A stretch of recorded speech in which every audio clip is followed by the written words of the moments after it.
Most welcome to our NCERT Best Notes with Best Explanation playlist series.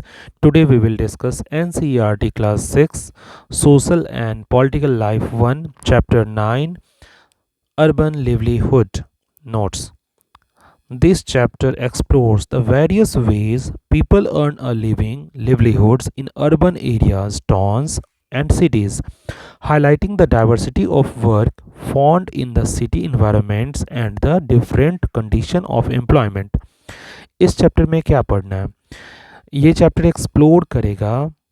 इस chapter में explore करेंगे हम लोग वेरियस वेज का। इससे प्रीवियस चैप्टर में जो पढ़े थे हम लोग वो अर्बन एरियाज़ का नहीं पढ़े थे, हम लोग रूरल एरियाज़ में पढ़े थे कि लिवलीहुड कैसा होगा, यानी लोग जो है अर्न करते हैं, जीवन यापन अपना करते हैं, वो किस प्रकार करते हैं, अलग अलग क्या क्या तरीका था जो गांव में लोग करते थे। अभी इस चैप्टर में जो पढ़ना है करेंट अपन ये जो चैप्टर है अर्बन लिवलीहुड्स का, ये अर्बन एरियाज़ वाले लोग जो हैं, शहरी क्षेत्र के लोग, टाउन्स और सिटीज़ में रहने वाले लोग जो है अर्न कैसे करते हैं, लिवलीहुड अर्न मतलब जीवन यापन अपना कैसे करते हैं, अलग अलग तरीका जो है उसके बारे में हम लोग एक्सप्लोर करेंगे। हाईलाइट इस पे भी होगा कि डाइवर्सिटी ऑफ वर्क जो है, यानी कार्यों की विविधताएँ, अलग अलग कार्य कितने सारे हैं उनके बारे में देखेंगे। नौ सिटी एनवायरनमेंट कैसा होगा जो उनको फॉन्ड होता है, किस तरह के इन्वायरमेंट उनको मिलते हैं वर्क करने के लिए, और डिफरेंट कंडीशन ऑफ एम्प्लॉयमेंट भी, अलग अलग शर्तें क्या होगी एम्प्लॉयमेंट की, वो सारा चीज़ हम लोग डिस्कस करेंगे। Now working on the street, first topic हमारा है working on the street, the self employed, जो लोग स्ट्रीट पे वर्क करते हैं, यानी गलियों में काम करने वाले लोग, गलियों में वर्क करने वाले, कमाने वाले, जीवन यापन करने वाले लोग। Now a large number of people, जो शहरों में large number, towns and cities में लार्ज नंबर पीपल का कौन सा है, कौन से वर्क करने वाले लोग हैं।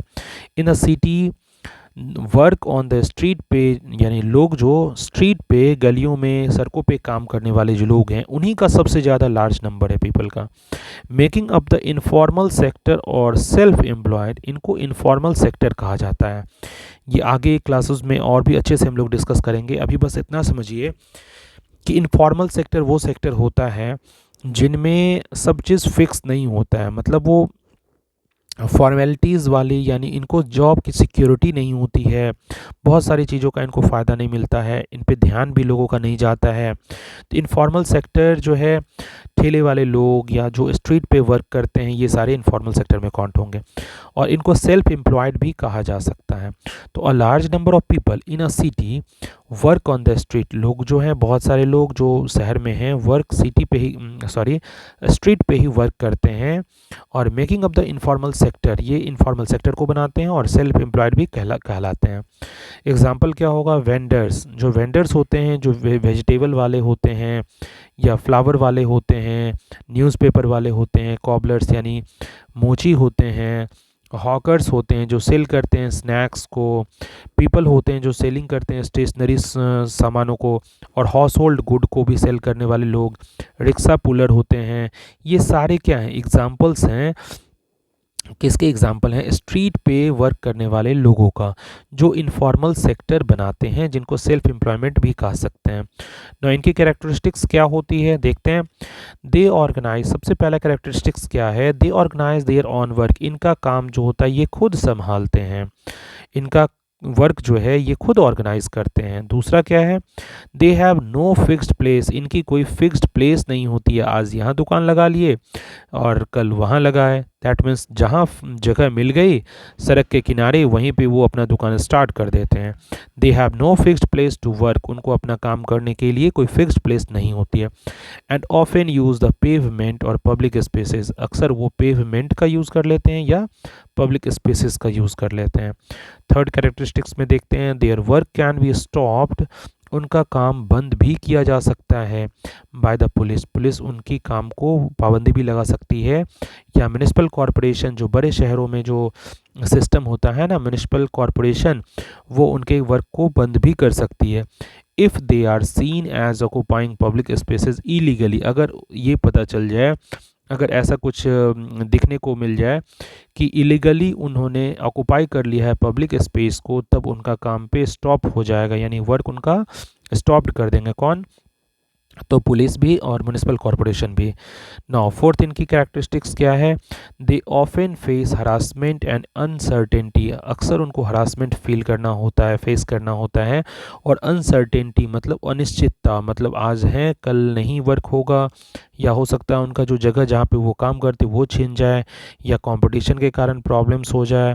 बहुत सारी इनको प्रॉब्लम्स झेलना पड़ता है, अनिश्चित लाइफ वाले में होते हैं, सिचुएशन इनका अनसर्टेनिटी ही वाला होता है ना। रिसेंट डेवलपमेंट इनमें क्या हुआ है कि रिकॉग्नाइजिंग देयर इम्पोर्टेंस, सरकार जो है ना, गवर्नमेंट हमारी इनकी इम्पोर्टेंस को समझी है। तो फिर क्या हुआ है कि government has recognised street vending, government ने रिकॉग्नाइज्ड किया, इसको पहचान किया है कि स्ट्रीट वेंडिंग वाले भी लोग होते हैं, और अपना लिवलीहुड लेजिटिमेट इनका कर दिया गया है। As a legitimate livelihood new laws are designed, ऐसे ऐसे न्यू लॉज बनाए गए हैं टू प्रोटेक्ट वेंडर्स, वेंडर्स को प्रोटेक्ट करते हैं वो, और प्रोवाइड करते हैं उनको designated vending zones for them to operate legally.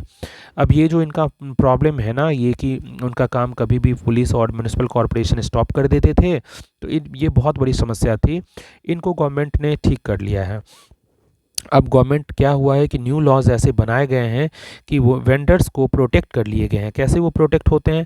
तो कुछ ऐसे जोन्स बनाए गए हैं, वेंडिंग जोन्स, जहाँ पे ऑपरेट अगर वो करें, जहाँ पे वो अपना सामान बेचें, सेल करें, तो उनका फिर वो लीगली माना जाएगा, वो टू ऑपरेट लीगली, मतलब उनका वो काम इलीगल नहीं माना जाएगा, और उनको पुलिस या म्युनिसिपल कॉरपोरेशन बाहर नहीं निकाल सकता वहाँ से, और स्टॉप भी नहीं कर सकता।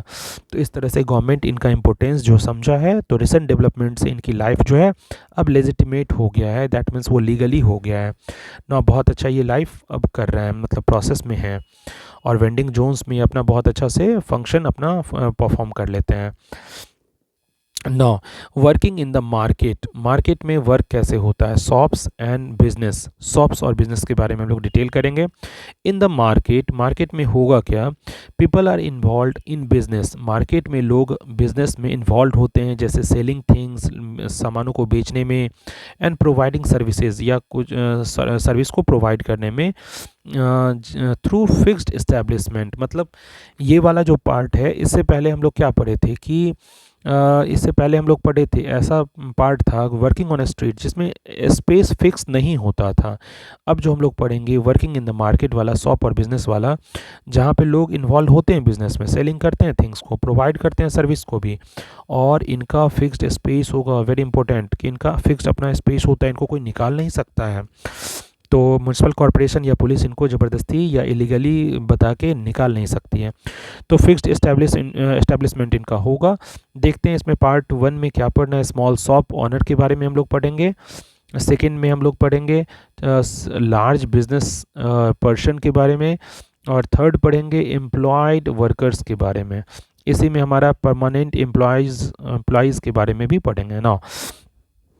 स्मॉल शॉप ऑनर्स क्या होते हैं? तो रन करते हैं स्मॉल शॉप्स, जैसा कि नाम से स्पष्ट है, स्मॉल शॉप ऑनर्स वही होंगे जो रन करेंगे, यानी दुकान, छोटे छोटे दुकान चलाने वाले लोग जो हैं स्मॉल शॉप ऑनर्स कहलाते हैं।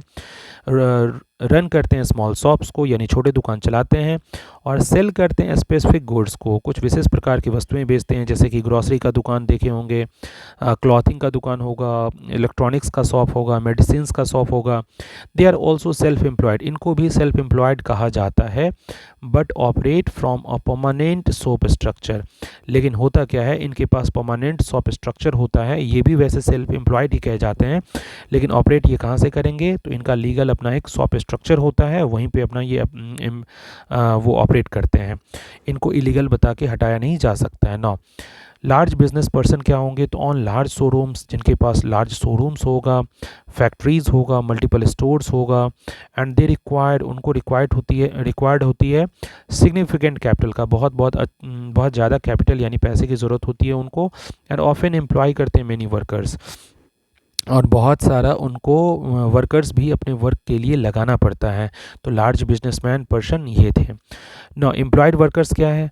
तो many people work in these shops, बहुत सारे लोग जो है ना वर्क करते हैं इनके दुकानों पे एम्प्लॉयड वर्कर्स बन के, और शोरूम्स में एज अ हेल्पर, शोरूम्स में या बड़े बड़े शॉप्स में ना हेल्पर्स के रूप में, या अकाउंटेंट के रूप में, मैनेजर्स के रूप में, या सेल्स पर्सन के रूप में बहुत सारे लोग जो हैं काम करते हैं, इन्हीं को एम्प्लॉयड वर्कर्स कहा जाता है ना। नाउ परमानेंट एम्प्लॉयज़ कौन होते हैं?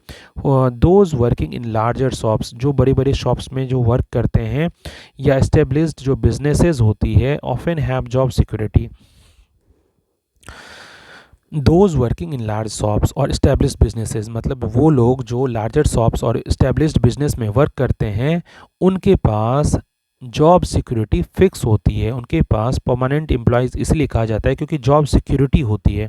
They want be fired easily, मतलब उनको निकाला नहीं जा सकता है आसानी से, मतलब उनके पास जॉब सिक्योरिटी है। अगर वो जॉब में एक बार सेट हो गए तो उनके पास जॉब की सिक्योरिटी रहती है और उनको बेनिफिट भी मिलता है। Receives benefits like fixed salary मिलता है, पेड लीव मिलता है, अगर छुट्टी लेते हैं तो उनमें भी पैसा मिलता है कभी कभी, और समटाइम्स इंश्योरेंस और पेंशन फंड्स भी उनको मिलता है। तो इस तरह के वर्कर्स या एम्प्लॉयज़ क्या कहलाते हैं? परमानेंट एम्प्लॉयज़ होते हैं। नाउ नेक्स्ट टॉपिक जो हमारा है वो है वर्किंग इन द फैक्ट्री और वर्कशॉप एरिया। फैक्ट्रीज़ और वर्कशॉप एरिया में काम करने वाले लोगों के बारे में पढ़ेंगे, जो लोग काम करते हैं।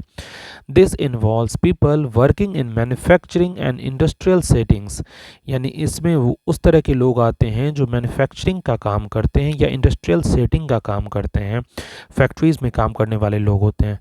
तो इसमें भी हम लोग दो तरह का चीज़ पढ़ेंगे। एक पढ़ेंगे फैक्ट्रीज़ एंड वर्कशॉप वाले लोग, और एक पढ़ेंगे दूसरा पार्ट की द अनऑर्गेनाइज्ड सेक्टर्स, वो इसके बारे में, और तीसरा पढ़ेंगे ऑर्गेनाइज्ड सेक्टर के बारे में। अनऑर्गेनाइज सेक्टर में 3 तरह का होगा, एक होगा नो जॉब सिक्योरिटी, दूसरा होगा नो फिक्स्ड आवर्स, और तीसरा चीज़ इसके बारे में पढ़ेंगे कि उनका नो बेनिफिट्स भी नहीं मिलता है। नो देखते हैं स्टेप बाय स्टेप। ना फैक्ट्रीज़ एंड वर्कशॉप, फैक्ट्रीज़ और वर्कशॉप में क्या होगा कि people here are involve in the production of goods. यहाँ पे लोग जो वर्क करते हैं वो क्या चीज़ के लिए वर्क करते हैं? तो गुड्स यानी सामानों का प्रोडक्शन होता है, वहाँ पे पीपल उसमें वर्क करते हैं, जैसे कि टेक्सटाइल, प्लास्टिक्स और मशीनरी, ये सब चीज़ का वहाँ पे प्रोडक्शन होता है, तो फैक्ट्रीज़ में लोग उसके लिए वर्क करते हैं। द अनऑर्गेनाइज सेक्टर क्या होता है, अभी डिटेल से देखेंगे।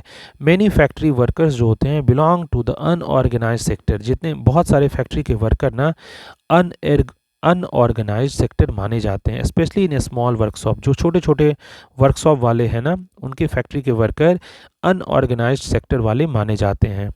अब अनऑर्गेनाइज सेक्टर जो है उनका कैरेक्टरिस्टिक्स देखते हैं, उनको क्या क्या प्रॉब्लम फेस करना पड़ता है, उनकी प्रॉपर्टी देखते हैं, उनकी जो प्रॉब्लम्स है वो देखते हैं।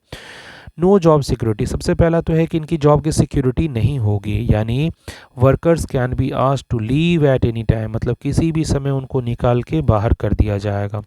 नो जॉब सिक्योरिटी यानी वर्कर्स को कभी भी कहा जाएगा कि आप छोड़ दीजिए, किसी भी समय पे उनको छुड़ाया जा सकता है, तो जॉब सिक्योरिटी उनको नहीं होती है। नौ सेकेंड है नो फिक्स्ड आवर्स, उनको काम का जो है ना वर्क फिक्स आवर नहीं मिलता है, ये they often work long hours, बहुत समय ज़्यादा भी काम करना पड़ता है उनको, यानी एक्स्ट्रा आवर्स भी काम करना पड़ता है ड्यूरिंग पीक सीजन। अगर कभी बहुत ज़्यादा बिजी सीजन है, यानी पीक सीजन चल रहा है, बहुत ज़्यादा बर्डन है मतलब उस प्रोडक्शन का, तो फिर क्या होगा, बहुत ज़्यादा डिमांड बढ़ गया तो उनको ज़्यादा से ज़्यादा वर्क करना होगा, ज़्यादा देर काम करना होगा, लेकिन उनको ओवर टाइम पे भी नहीं मिलेगा। विदाउट ओवर टाइम पे यानी आवर भी फिक्स नहीं है, और अगर एक्स्ट्रा आवर कर भी रहे हैं तो उनका ओवर टाइम उनको मिल भी नहीं रहा है, पेमेंट भी नहीं मिल रहा है। नाउ थर्ड जो कैरेक्टरिस्टिक्स है वो है नो बेनिफिट्स, यानी they usually do not receive paid holidays, उनको पेड हॉलीडेज़ नहीं दिया जाता है, कभी भी छुट्टी लेंगे तो पैसा कट हो जाएगा, और सिक लीव भी नहीं दिया जाता है, फिर बीमारी के लिए छुट्टी भी नहीं, और पेड हॉलीडेज़ भी नहीं, और प्रोविडेंट फंड बेनिफिट तो मिलता ही नहीं है, प्रोविडेंट फंड बेनिफिट भी नहीं मिलता है, यानी किसी तरह के कोई बेनिफिट्स उनको नहीं मिलते हैं। नौ ऑर्गेनाइज सेक्टर के बारे में देखते हैं। ऑर्गेनाइज सेक्टर वो सेक्टर होता है जो लार्ज फैक्ट्रीज़ होते हैं ना, large factories registered with the government, large बड़े बड़े फैक्ट्री गवर्नमेंट से रजिस्टर्ड होते हैं, तो इस कारण से वो fall under the organise sector, इसलिए वहाँ पे काम करने वाले जो लोग हैं ना ऑर्गेनाइज सेक्टर में काउंट किए जाएंगे। यानी large factories registered with the government, government जो है लार्ज फैक्ट्रीज को रजिस्टर्ड रखता है, रजिस्ट्रेशन उनका हो जाता है लार्ज फैक्ट्री का, तो क्या होगा कि वहाँ के जो वर्क होंगे वो ऑर्गेनाइज सेक्टर में काउंट होंगे। Where workers have better legal protection. अब देखिए, लार्ज फैक्ट्री चूँकि रजिस्टर्ड है गवर्नमेंट से, तो होगा क्या, वहाँ पे वर्कर्स को लीगल प्रोटेक्शन भी प्रोवाइड होता है, लीगल प्रोटेक्शन मिलता है, फिक्स्ड वर्किंग आवर मिलता है, और बेनिफिट्स, ये जो अभी बात कर रहे थे ये सारे बेनिफिट्स का, कि सिक लीव, पेड हॉलीडेज़ और प्रोविडेंट फंड बेनिफिट, ये सारा बेनिफिट इनको मिलता है। तो दोनों में डिफरेंस मेनली है आपको कि अनऑर्गेनाइज सेक्टर में जॉब की सिक्योरिटी नहीं होती है, फिक्स्ड आवर में वर्क नहीं होता, ओवर टाइम का पे भी नहीं मिलता है, और बेनिफिट्स कोई भी नहीं मिलता है। ऑर्गेनाइज सेक्टर में वो सारा चीज़ मिलता है, क्योंकि ये रजिस्टर्ड होती है गवर्नमेंट के द्वारा। तो होगा क्या कि under the organise sector where workers के पास लीगल प्रोटेक्शन होगा, फिक्स्ड वर्किंग आवर्स भी होगा, और सारे बेनिफिट्स इनको मिलेंगे। नाउ नेक्स्ट टॉपिक इस चैप्टर का क्या है, वर्किंग इन ऑफिसेज में वर्क कैसे होता है, या हॉस्पिटल्स में, कॉलेजेस में, सर्विसेज मतलब कैसे होता है, जो सर्विस था वो कैसे, सर्विस है वो कैसे होता है। This section covers the service sector. इस सेक्शन में हम लोग सर्विस सेक्टर की बात करेंगे, which provides essential services to the public, जो पब्लिक को एसेंशियल, जो ज़रूरी विशेष सर्विस है, जो एसेंशियल बहुत आवश्यक सर्विसेज हैं, सेवाएं हैं, वो लोगों को जो प्राप्त होती है, वो कैसे वर्क होता है, उसमें कैसे फंक्शन होता है।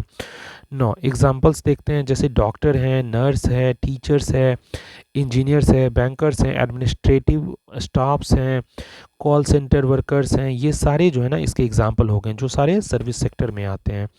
यानी इस सेक्शन में हम इन्हीं के बारे में पढ़ेंगे कि doctor, nurses, teachers, engineers, bankers, administrative staff और कॉल सेंटर वाले वर्कर कैसे वर्क करते हैं। सबसे पहले देखते हैं इनकी कैरेक्टरिस्टिक्स क्या क्या होती है, इनको जो सुविधाएं मिलती है वो क्या क्या होती है। तो पहला जो पार्ट है, most jobs in this sector जो है are in the organise sector. बहुत सारे जॉब तो इनमें ऑर्गेनाइज सेक्टर वाला होता है। ऑर्गेनाइज सेक्टर में क्या क्या फ़ायदा था, अभी जस्ट आपको डिटेल से बताए थे कि आपको गवर्नमेंट से वो रजिस्टर्ड होती है, तो आपको सारा चीज़ लीगल प्रोटेक्शन मिलता है, फिक्स्ड वर्किंग आवर मिलता है, और बेनिफिट सारे मिलते हैं। तो बहुत अच्छी बात है कि ये सारे जो सर्विस सेक्टर वाले हैं, मोस्ट जॉब्स जो होते हैं इस सेक्टर के, वो सारे ऑर्गेनाइज्ड होते हैं, तो इनको सारी सुविधाएं मिलेंगी। दूसरा क्या है कि वर्कर्स एंजॉय करते हैं जॉब की सिक्योरिटी को, चूँकि ऑर्गेनाइज सेक्टर है तो जॉब सिक्योरिटी होगी ही होगी, फिक्स्ड वर्किंग आवर होगा, ये सारी बातें वही चीज़ है जो ऑलरेडी डिस्कस हम लोग किए हैं कि जॉब सिक्योरिटी होगी, फिक्स्ड वर्किंग आवर होगा इनका, और एंड ऑल गवर्नमेंट जो मैंडेटेड बेनिफिट्स है, जैसे कि medical insurance, pension, paid annual leave, sick leave, ये सारे बेनिफिट्स इनको मिलते हैं। तीसरा क्या है कि they usually have educational degree, इनके पास एजुकेशनल डिग्रीज होता है, प्रोफेशनल ट्रेनिंग रेलेवेंट, जो उस काम के लिए, उस फील्ड के लिए, वो भी इनके पास होता है। यानी इनके पास एजुकेशनल डिग्री भी होता है, और प्रोफेशनल जो ट्रेनिंग चाहिए उस फील्ड के लिए रेलिवेंट, वो भी इनके पास होता है ना। तो ये अभी हम लोग पढ़ रहे थे working in offices, hospitals and colleges में जो सर्विस दी जाती है, ये टोटल सर्विसेज सेक्टर के बारे में पढ़ रहे थे। नाउ इस चैप्टर के लास्ट पॉइंट पे हम लोग पहुंच गए, कंक्लूजन एक बताया गया है डाइवर्सिटी ऑफ वर्क का, यानी अभी तक हम लोग जो पढ़े उसको कंक्लूड कर रहे हैं। This is the last topic of this chapter. Now diversity of work, अभी तक हम लोग जो शहर में देखे वर्क का कितना डाइवर्सिटी है, विविधताएँ कितनी हैं, मतलब अलग अलग तरह के वर्क के बारे में पढ़े। Urban areas show an incredible diversity of work, urban areas यानी शहरी क्षेत्र में आप बहुत सारे तरह के विविधतापूर्ण वर्क ना देखने को आपको मिल जाएगा। From the self employment street vendor, ये हम लोग स्टार्ट किए थे यहीं से, सेल्फ एम्प्लॉयड जो स्ट्रीट वेंडर थे, जो सड़कों पे गलियों में काम करने वाले लोग थे, ठेला वाले लोग, रिक्शा वाले लोग, वहाँ से शुरू किए थे, सब्जी वाले लोग, तो ये सारे लोग जो थे सेल्फ एम्प्लॉयड कहलाते थे, और स्ट्रीट वेंडर से हम लोग शुरू किए थे इनका डिस्कशन, इस चैप्टर का डिस्कशन। और लास्ट में कहाँ पहुँचे कि हाईली पेड इंजीनियर्स भी होते हैं, हाईली पेड डॉक्टर्स भी होते हैं, हाईली पेड सर्विस पर्सन भी जो होते हैं, इनके बारे में भी जस्ट पढ़े थे। सर्विस सेक्टर में जिनको जितना कितना बेनिफिट्स मिलता था ना, ऑर्गेनाइज और इनऑर्गेनाइज दो तरह के वर्क के बारे में पढ़े। तो यही चीज़ यहाँ पे कंक्लूड करेंगे हम कि this work can broadly categorise, इस तरह के जो टोटल वर्क देखे तो अब हम वर्क को ब्रॉडली कैटेगराइज कर सकते हैं, मतलब दो तरीके से बांट सकते हैं। एक हो जाएगा कैरेक्टरिस्टिक सेक्टर टाइप और कैरेक्टरिस्टिक्स एंड एग्जाम्पल, ये तीनों हम लोग इसको देखते हैं। तो सेक्टर टाइप में एक जो मोस्ट इम्पोर्टेंट है वो होगा ऑर्गेनाइज सेक्टर और दूसरा होगा अनऑर्गेनाइज सेक्टर। यानी जितना पूरा चैप्टर में डिस्कस हुआ इससे हम लोग को एक चीज़ बहुत अच्छे से पता चल गया कि शहर में या गांव में दो ही तरह के, अभी तो हम लोग शहर का पढ़ रहे हैं तो शहर के लिए बात कर रहे हैं, कि दो ही तरह के मेन वर्क होते हैं। ऑर्गेनाइज सेक्टर वाले होते हैं, एक अनऑर्गेनाइज सेक्टर वाले होते हैं। यानी first one is the organised sector वाले और दूसरा होता है अनऑर्गेनाइज्ड सेक्टर वाला वर्क। अनऑर्गेनाइज्ड सेक्टर वाला वर्क, तो दोनों की कैरेक्टरिस्टिक्स क्या क्या है और एग्जांपल्स क्या क्या है। तो एक बार पूरा कंक्लूजन हो जाएगा, इस चैप्टर का रिवीजन हो जाएगा अच्छे से। कैरेक्टरिस्टिक्स में क्या क्या है, रजिस्टर्ड विद द गवर्नमेंट, सबसे पहला कैरेक्टरिस्टिक्स तो यही है। सबसे पहला जो कैरेक्टरिस्टिक्स है इसका ऑर्गेनाइज सेक्टर का वो यही है कि गवर्नमेंट से ये रजिस्टर्ड होते हैं, रजिस्टर्ड होते हैं गवर्नमेंट से। इससे क्या होता है फ़ायदा कि जॉब सिक्योरिटी रहती है, जो जॉब करते हैं उनका जॉब सिक्योरिटी रहता है, फिक्स्ड आवर में काम मिलता है उनको, और बेनिफिट्स उनको सारा मिलता है, पीएफ यानी प्रोविडेंट फंड, लीव, ये सब सारा मिलता है उनको। इसके एग्जांपल्स में कौन कौन से होंगे, जैसे टीचर्स होंगे, बैंक मैनेजर्स होगा, गवर्नमेंट एम्प्लॉयज़ होगा, फिर लार्ज फैक्ट्री वर्कर्स, ये सारे जो हैं ऑर्गेनाइज सेक्टर के लोग हैं जिनको सारी सुविधाएं प्राप्त है, क्योंकि इनका जो है सेक्टर जो है वो ऑर्गेनाइज्ड है, मतलब वो गवर्नमेंट से रजिस्टर्ड है। नाउ सेकंड जो पार्ट है वो है अनऑर्गेनाइज सेक्टर का, जो मिला था हम लोग को। इसमें क्या होगा दिक्कत, कैरेक्टरिस्टिक्स क्या क्या है इसका, कि नो फिक्स्ड रूल, कोई रूल फिक्स नहीं है क्योंकि रजिस्ट्रेशन हुआ नहीं है इनका, इसीलिए जॉब की सिक्योरिटी भी नहीं दी जाती है। नो बेनिफिट्स, कोई बेनिफिट्स भी नहीं मिलता, और ज़्यादा से ज़्यादा काम करना पड़ता है, लॉन्ग आवर्स ड्यूटीज़ मिलती है। एग्जाम्पल्स इसके क्या होंगे, तो स्ट्रीट वेंडर्स होगा, कंस्ट्रक्शन लेबरर्स होगा, स्मॉल वर्कशॉप वर्कर्स होगा और डोमेस्टिक हेल्पर्स होगा। तो इतने सारे जो इसके एग्जाम्पल्स हैं, ये सारा क्या है, अनऑर्गेनाइज सेक्टर है, जिनमें फिक्स्ड रूल या रजिस्ट्रेशन नहीं होता है, जॉब की सिक्योरिटी नहीं रहती है, और नो बेनिफिट्स, कोई बेनिफिट्स नहीं मिलता, और लॉन्ग आवर भी रहता है वर्क का, लेकिन एक्स्ट्रा पेमेंट नहीं मिलता है। तो these are all about this chapter. ये चैप्टर में हम लोग टोटल टॉपिक्स डिस्कस कर रहे थे। A lot of thanks for listening, watching, sharing, subscribing. A lot of thanks again and again. We will meet in next chapter again.